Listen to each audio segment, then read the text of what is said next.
Bonjour à tous et à toutes. Aujourd'hui, je vous ouvre une autre facette de ma personnalité, la musique. Et pour ce faire, quoi de mieux que le Duc Zer, le meilleur rappeur français de tous les temps, Booba.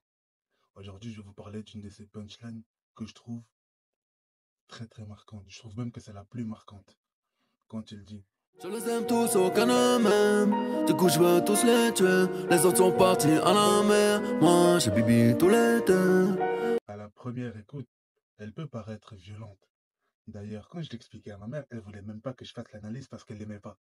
Mais quand on réfléchit bien, on se rend compte que cette simple phrase, elle parle de amour, trahison, naïveté, rejet et une haine féroce envers le monde, une désillusion marquée. On va la découper en 4 sections.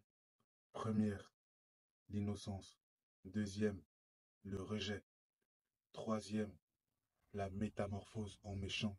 Et la quatrième, ce sera un exemple parlant. Dans la section 1, Booba commence par dire: je les aime tous.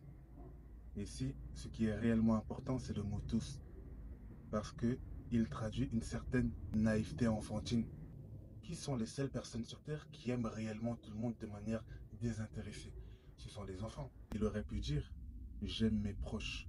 Il aurait pu dire j'aime mes amis, j'aime beaucoup de monde. Non, il a sciemment utilisé le mot tous pour dire justement qu'il aime tout le monde, sans réserve ni calcul. Dans la seconde partie, il dit aucun ne m'aime.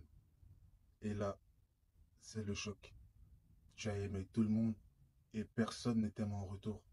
Vous voyez la dualité entre le mot tous et le mot aucun qui sont mis l'un à la suite de l'autre. Ça s'appelle une antithèse. Ça marque le moment où tu ouvres les yeux. Ça marque la fin de la naïveté, la fin de l'innocence. Là encore, il aurait pu dire beaucoup ne m'aiment pas. Il aurait pu dire je les aime tous, mais certains ne m'aiment pas. Je les aime tous, mais quelques-uns ne m'aiment pas. Là encore, il choisit très bien ses mots. Aucun ne m'aime.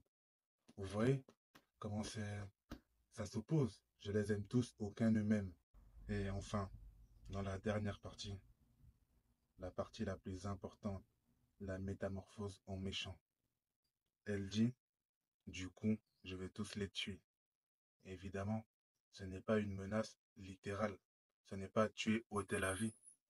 Si je devais retranscrire cette phrase, je dirais, je vais leur faire du mal. C'est exactement comme ça qu'on fabrique un méchant. Vous remarquerez que la plupart des méchants, ils ne naissent pas méchants, ils le deviennent. C'est-à-dire qu'ils ont d'abord voulu faire le bien, ils étaient innocents, ils étaient rêveurs, puis ils se sont frottés à la réalité du monde et ils ont basculé dans le côté obscur de la force. Faire du mal, ça peut être vendre de la drogue, ça peut être braquer un taxi comme Booba l'a fait, ça peut être toute autre activité criminelle, ça peut même être se venger. On a tous déjà voulu à un moment donné se venger. Ah bon, toi tu m'as fait du mal, toi? Ben, tu vas voir ce que je vais te faire. Dans la quatrième section, c'est un exemple. Il est sorti de ma petite tête, les gars. Ces temps-ci, je deviens trop fort pour trouver des exemples. Bref, imaginons un enfant qui naît à l'étranger. Il est joyeux, il est heureux, il est naïf, il est porteur d'espoir, il est même rêveur. Puis en grandissant, il est confronté à la discrimination. Il est confronté au racisme. Il voit sa mère galérer, sa mère avoir du mal à payer les factures. Non pas parce qu'elle est feignante, mais parce qu'on refuse de lui donner sa chance du seul fait de sa couleur de peau. Il ne comprend pas ce qui se passe. Il regarde sa mère et il lui dit alors, maman, ne t'en fais pas. Puisqu'ils ne veulent pas de ton CV, je vais vendre de la drogue à leurs enfants. Et comme ça, on pourra survivre. C'est exactement comme ça qu'on crée un méchant. Il est né d'une conséquence. Il n'est pas né méchant, il est devenu méchant.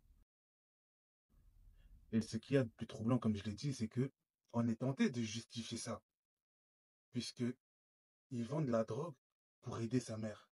C'est ça que Booba retranscrit dans cette simple punchline de même pas 3 lignes. C'est toute cette émotion-là qui est chargée dans cette punchline.